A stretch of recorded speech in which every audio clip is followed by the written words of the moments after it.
আর একটি মামলা জমা পড়ল সুপ্রিম কোর্টে। কিসের মামলা জমা পড়ল, এ ব্যাপারে আদালত কি জানালো, সম্পূর্ণ বিষয়টি ডিটেলসে আলোচনা করব। তার আগে অতি অবশ্যই চ্যানেলে নতুন হলে চ্যানেলটিকে সাবস্ক্রাইব করে বেল আইকনটি বাজিয়ে অল নোটিফিকেশন অন করে দেবেন। বন্ধুরা, 2016 এসএসসি নিয়োগ দুর্নীতি মামলায় 26,000 চাকরি বাতিলের রায়কে এবার চ্যালেঞ্জ করে আরও একটি মামলা জমা পড়ল সুপ্রিম কোর্টে।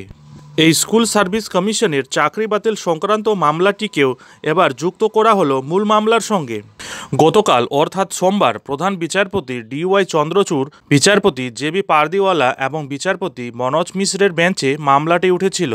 বেঞ্চ জানায় মূল মামলার সঙ্গে এই মামলাটিকে যুক্ত করে শুনানি হবে। আগামী 6ই আগস্ট মূল মামলার শুনানি রয়েছে, ওই দিনই এই মামলাটির শুনানি হবে। বন্ধুরা, গত সোমবার বেশ কয়েকজন চাকরিহারাদের মামলা সুপ্রিম কোর্টে শুনানির জন্য উঠেছিল। যদিও ওই দিন প্রধান বিচারপতির বেঞ্চ জানায় মূল মামলার সঙ্গে যুক্ত করেই এই মামলারও শুনানি হবে। এর আগে চাকরি বাতিলকে চ্যালেঞ্জ করে পৃথকভাবে মামলা করে রাজ্যের শিক্ষা দপ্তর, SSC এবং মধ্যশিক্ষা পর্ষদ। এই মুহূর্তে আপনারা জানেন স্কুল সার্ভিস কমিশনের নিয়োগ দুর্নীতি কাণ্ডে চাকরি বাতিল সংক্রান্ত মামলাটি এই মুহূর্তে সুপ্রিম কোর্টে বিচারাধীন। যদিও সেই নির্দেশে স্থগিতাদেশ দেয় দেশের সর্বোচ্চ আদালত।